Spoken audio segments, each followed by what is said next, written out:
Hello dear student, welcome to my YouTube channel. तो आज के इस वीडियो में हम कवर करने वाले हैं साउंड के टॉपिक को। तो जी, साउंड क्या होता है उसे देखते हैं। तो रिप्रेजेंटेशन ऑफ साउंड। जी, पहली लाइन हमारे सामने आती है, sounds waves are the vibration in the air. बड़ी आसान सी बात है। अब हमारे कान तक जो भी आवाज़ पहुंच रही है, चाहे वो किसी की बात हो या फिर कोई भी किस्म का गाना चल रहा हो, ये एक वेव की फॉर्म में आता है हमारे पास। ठीक है। अब कान में अंदर किस तरीके से फिर डिकोडिंग होती है, ये बायोलॉजी का कॉन्सेप्ट हो जाएगा। ठीक है, उसमें मैं ज़्यादा फर्दर में नहीं एंटर हूँगा। अब साउंड वेव्स क्या होती हैं? कभी समंदर देखा है? समंदर में लहरें होती हैं, और वो लहरें अगर आपने देखी हो तो किस तरीके से वो फॉर्म करती हैं, पहले नीचे से ऊपर फिर ऊपर से नीचे। एक यूँ समझो कि सी की फॉर्म में होती हैं। एक सी होता है, फिर उसका इन्वर्स सी, सी जो लेटर होता है ना, अगर आप देख लें थोड़ा, ये सी की फॉर्म, ये फिर यूँ। लहरें भी यूँ ही होती है समंदर की। ठीक है जी। अ, बड़ा ही बचकाना तरीक़ों से समझा रहा हूँ, होपफुली आपको क्लियर हो जाएगा। ठीक है जी। तो चलते हैं साउंड वेव्स, यानी कि वो लहरें अगर आपने देखी हो समंदर की, फिर को आपका कॉन्सेप्ट क्लियर हो जाएगा। ना अभी देखी हो तो यूट्यूब पे एक वीडियो देख लीजिएगा। ठीक है जी। साउंड वेव्स भी वैसे ही होती हैं, इनविजिबल होती हैं, ये अलग बात है। हर साउंड की वेव्स के पास, या यूँ समझो कि हर वेव जो भी होती है वेव, ठीक है, चाहे साउंड की ले लो या वाटर वेव ले लो, तो उस वेव की प्रॉपर्टीज़ होती हैं। उसमें एक एम्पलीट्यूड होता है, दूसरा वेवलेंथ होती है, एक फ्रीक्वेंसी होती है। ठीक है जी, ये प्रॉपर्टीज़ होती हैं। अब ये होती क्या है एक्चुअली, उसकी डेफिनेशन में फर्दर जाते हैं। एम्पलीट्यूड कह सकते हैं, अगर साउंड के कॉन्सेप्ट की अगर हम बात करें, limited to the sound, amplitude is equal to the loudness. ठीक है, कोई साउंड कितना ज़ोर से सुनाई दिया जा रहा है। ठीक है।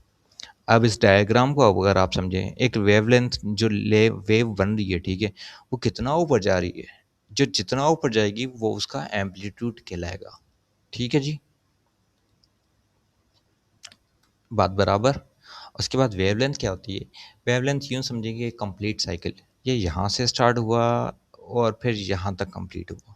ठीक है जी, ये एक वेवलेंथ का साइकिल कंप्लीट हुआ, इसे कहते हैं वेवलेंथ। एक साइकिल का कंप्लीट होना, इसे ये that is equal to wavelength. ठीक है, distance, the physical length of the one complete wave. The third one is frequency. Frequency से मुराद के एक सेकंड में कितनी ये वेवलेंथ बन रही है। फ़र्ज़ करें कि एक सेकंड में अगर ये दो बन रही हैं, ठीक है, तो वो फ्रीक्वेंसी उसकी टू होगी। अगर एक बन रही है तो उसकी फ्रीक्वेंसी वन होगी। राइट, इजी, कोई रॉकेट साइंस नहीं, बड़ा इजी सा। यानी कि अभी हम साउंड की डेफिनेशन पे पहुंचे हैं, आगे चलते हैं जी। इसको मैंने थोड़ा सा मोबाइल की वाइब्रेशन को पकड़ लिया, मैंने कहा चलो इसके थ्रू समझाऊंगा आपको, फर्दर समझ आ जाएगा। अब जो वेवलेंथ होती है या वाइब्रेशन हो रही होती है मोबाइल में, या साउंड किस तरीके से कहाँ काम कर रहा होता है, उसको हम ज़रा इस मोबाइल के थ्रू समझते हैं। अब ये मोबाइल में वेवलेंथ कैसा कॉन्सेप्ट है, आपने देखा होगा पिछले टाइप में मोबाइल थे, अभी भी होते हैं जिसमें वाइब्रेशन तो होती है, लेकिन पिछले जो मोबाइल होते थे ना, नोकिया 3310, बड़े ही ज़्यादा वाइब्रेट होते थे। ठीक है, पूरा टेबल हिला देते थे, ऐसा लगता था। अब ज़रा इसमें वेवलेंथ को समझते हैं क्या होता है। फ़र्ज़ करें एक मोबाइल स्टार्ट हुआ, ये वाइब्रेट हो रहा है। अब ये जैसे नीचे से ऊपर गया, ऊपर से नीचे ये वाइब्रेट हो रहा है। ठीक है, इसने क्या किया, फिर ऊपर गया, तो ये एक कंप्लीट साइकिल बना, यानी कि उसकी एक ये वेवलेंथ हुई। ठीक है, एक वेवलेंथ कैसे कंप्लीट हो गई? यहाँ से ऊपर, ऊपर से नीचे। ठीक है, और फिर ये ऊपर, और फिर नीचे, ये ऊपर ये नीचे, ये इसकी क्या हो रही है, वेवलेंथ हो रही है। ठीक है, एक कंप्लीट हो रही है। अब ये एक सेकंड में कितनी मरतबा वाइब्रेट हो रहा है, ऊपर से नीचे हो रहा है, ये उसकी फ्रीक्वेंसी कहलाएगी। ठीक है, एम्पलीट्यूड यानी कि ये कितना ऊपर जा रहा है। अगर यहाँ पे देखें इस वाइब्रेशन को, तो ये तो थोड़ा सा ऊपर जा रहा है। अगर ये मोबाइल वाइब्रेट होते होते ये ऊपर जाए, फिर ये नीचे आ जाए, ऊपर जाए नीचे हो जाएगा, यानी कि अच्छी तरीके से ये रोटेट हो। ठीक है, तो हम बोलेंगे कि यार इसकी एम्पलीट्यूड हाई है। क्लियर? मोबाइल की वाइब्रेशन मैंने कहा समझा रहा हूँ, होपफुली आपको इसको फर्दर अच्छा समझ आ जाएगा। राइट, अब वेवलेंथ पढ़ा क्यों जा रहा है, ये साउंड के पीछे हम क्यों पड़ गए, टॉपिक है। और प्लस में साउंड कंप्यूटर में भी आता है। अब कनेक्शन बनना चाहिए। अब समझने वाली बात है कि भाई अब बनता है समझना, कंप्यूटर का हिस्सा है, अब समझने वाली बात है।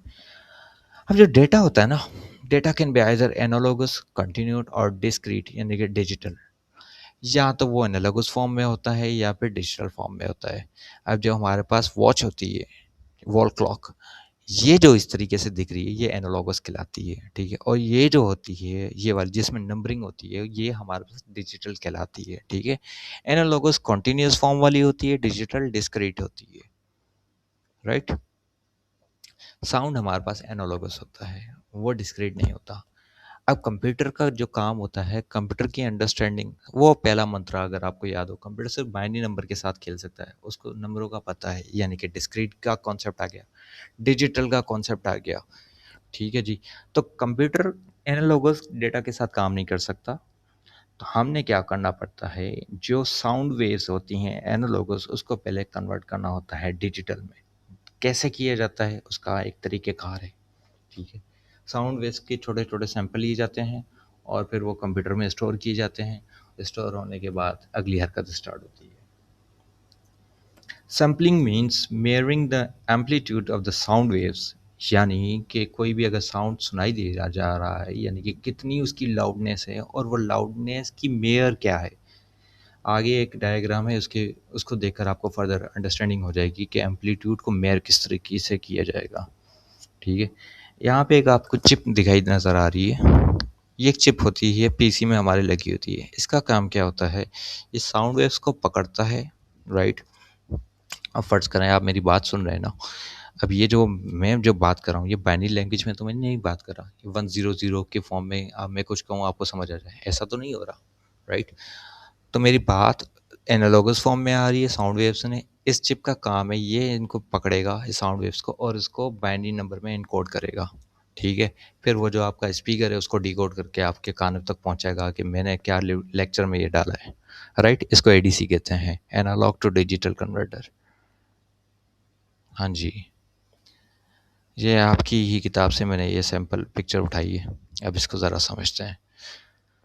पहली डेफिनेशन है या पहली पॉइंट है एक, the number of the bits per sample is known as the sampling resolution and also known as bit depth. हुआ क्या, अच्छा इसको समझने से पहले दूसरी एक पॉइंट बताता हूँ, फिर मे भी आपको अच्छे से क्लियर हो जाए। Sampling rate is the number of the sound sample taken per second, ठीक है। This is made in hertz where the 1 hertz mean 1 sample per second. गुजर गई ऊपर ऊपर से बात, नहीं समझ लगी कोई बात नहीं, अब ज़रा समझते हैं। आप यूँ समझें कि ये एक बात लिखी हुई है, हमें नहीं पता ये क्या कहना चाहता है, लेकिन एक साउंड वेव है जो कि अगर हम इसको इनको डिकोड करना चाहें तो फिर सुनना चाहते हैं कि ये कह क्या रहा है। कोई मिल गया मूवी में देखिए, वो वेव्स होती हैं, साउंड होता है और उस पिक की पीछे डिकोडिंग हो रही होती है, एलियन समझते हैं। अब ज़रा इसको डिकोड करना चाहते हैं हम।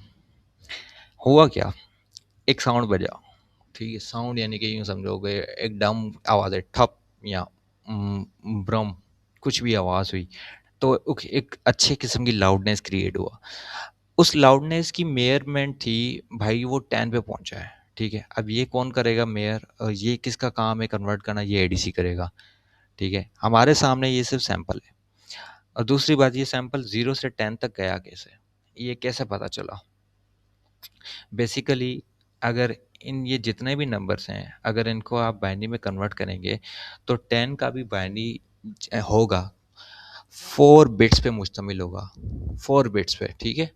वैसे तो अगर आप ये जो अगर 10 है, यानी कि मैं यूं कहूँगा कि ये 2 पावर 4 की यानी कि रेंज तक जा सकता है, यानी कि 0 से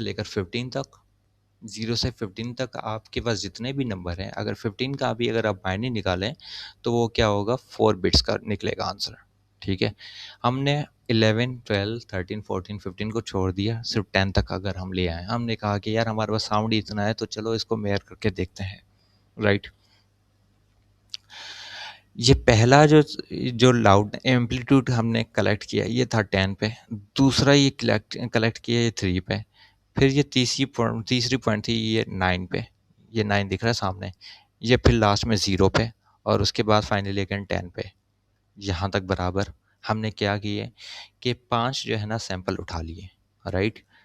10 एम्पलीट्यूड पे उसकी बाइनरी निकाली 1010, फिर 3 पे निकाली 0011 और इसी तरीके से सबकी निकाल दी।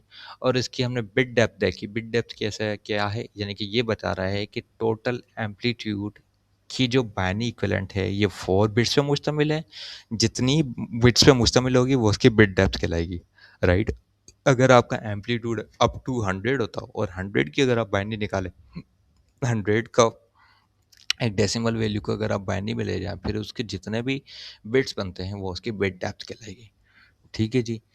पहला काम यह होता है कि इसको हमने एम्पलीट्यूड को जितना भी जो डेसिमल बनता है उसको मैंने बाइनरी में कन्वर्ट किया जाता है। बाइनरी में कन्वर्ट करने के बाद फिर क्या होता है, उसकी बिट डेप्थ कलेक्ट की जाती है। फिर आगे मैकेनिज्म चल रहा होता है कि हर एक बिट डेप्थ यानी कि सॉरी हर एक एम्पलीट्यूड के पीछे कितनी लाउडनेस है, और इस तरीके से तमाम के तमाम सैम्पलिंग रेट मिल मिलाकर ये एक साउंड क्रिएट होता है।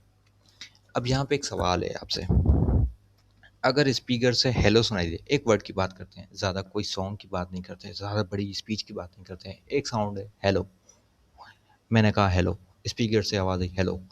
अब आपको क्या लगता है ये हेलो कैसे जनरेट हुआ? पीसी को कैसे पता चला कि ये हेलो है, हेलो के पीछे बाइनरी क्या है? ये ज़रा आप सोचिएगा।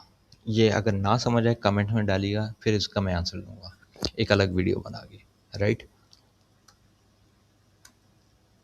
How sampling use to how the sampling is use to record a sound clip. सबसे पहले एम्पलीट्यूड लिया जाता है साउंड वेव का, ठीक है, डिटरमाइन किया जाता है कि डिफरेंट डिफरेंट इंटरवल पे, जो हमने पिछली टेबल्स में किया। हर एक देखा जाता है कि भाई पहले कौन सा एम्पलीट्यूड जनरेट हुआ, फिर उसकी हमने क्या किया, किस इंटरवल पे, ठीक है, क्या इंटरवल था, 0.2 सेकंड पे है, 0.3 सेकंड पे है या 1 सेकंड पे है, ये सारा सैम्पलिंग रेट कलेक्ट किया जाता है। This gives an approximate representation of the sound wave. Sound waves के बारे में पता चल जाता है। Each sample of the sound waves is then encoded as a series of the binary digit, जो हमने पीछे हरकत की थी, right. Using the higher sampling rate or the larger resolution will result in more faithful representation of the original sound source. However, the higher the sampling rate the sampling resolution, the greater the file size. बहुत बड़ी लंबी line है। सीधा सा अगर बताऊं कि अगर 1 सेकंड में जितने ज़्यादा आप सैंपल कलेक्ट करोगे उतना आपको अच्छा रिजल्ट मिलेगा, ठीक है। ज़ाहिर सी बात है, अगर 1 सेकंड में मैंने क्या किया, फ़र्ज़ करें कि 1000 सैम्पलिंग रेट पकड़ लिए, यानी कि यूँ समझे 1000 एम्पलीट्यूड की डिफरेंट डिफरेंट वैल्यूज़ निकाली, उसको इनकोडेड कर दिया बाइनरी में और उसको डिकोड किया स्पीकर में, तो ज़ाहिर सी बात है वो अच्छी होगी रिज़ल्ट। या फिर अगर 1 सेकंड में एक एम्पलीट्यूड की रिज़ल्ट आए और वो आपका साउंड इस तरीके से जनरेट होगा जिस तरीके से बहुत स्लो वर्जन में, आप यूँ समझो ये 0.1 स्पीड में 0.1x की स्पीड में कोई रोबोट बात कर रहा है, ठीक है। फ़र्ज़ करें कि ये नॉर्मल मैं आपसे बात कर रहा हूँ, hello I am Avinash, right, बिल्कुल सीधी सी आवाज़ है। अगर सैम्पलिंग रेट 1 सेकंड में बहुत कम कलेक्ट किए जाएँ तो आपको कुछ इस तरीके से सुनाई दे सकता है, हेलो,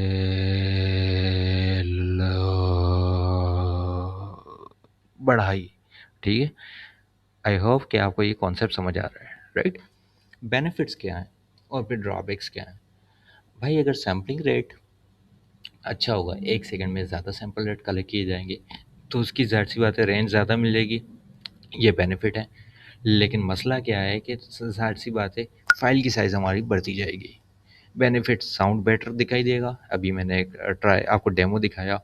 लेकिन ड्रॉबैक क्या है कि the takes the longer to transmit the download music files. Obviously 1 second में एक एम्पलीट्यूड अगर आया हो तो पता नहीं कितने सेकंड की फाइल जनरेट होगी, फिर ज़्यादा सेकंड होंगे तो ज़्यादा टाइम लगेगा डाउनलोड होने में, अपलोड होने में, right. Less sound distortion, sound में किसी किस्म का मसला नहीं आएगा, क्लियर कट सुनाई देगा साउंड आपको। लेकिन ड्रॉबैक क्या, requires the greater processing power. Okay जी। ज़ाहिर सी बात है अगर 1 सेकंड में आप बहुत सारे सैम्पलिंग रेट का काम निकलवाना चाहते हैं तो फिर कंप्यूटर को भी अपनी स्पीड बढ़ानी होगी कि भाई डेटा आता जा रहा है, इसको डिकोड करते जाओ ताकि हमें क्लियर आवाज़ सुनाई दिए। तो इस साउंड का ये कॉन्सेप्ट यहाँ तक हुआ ख़त्म। पढ़ा क्यों हमने, क्योंकि साउंड हमारे कंप्यूटर में भी होता है, कंप्यूटर में होता है, तो दैट मीन्स कि कंप्यूटर हमारा बाइनरी भी काम करता है और साउंड के साथ हम खेल सकते हैं। एक अलग से वीडियो मैं बनाऊँगा जहाँ पे वो आएगी होपफुली।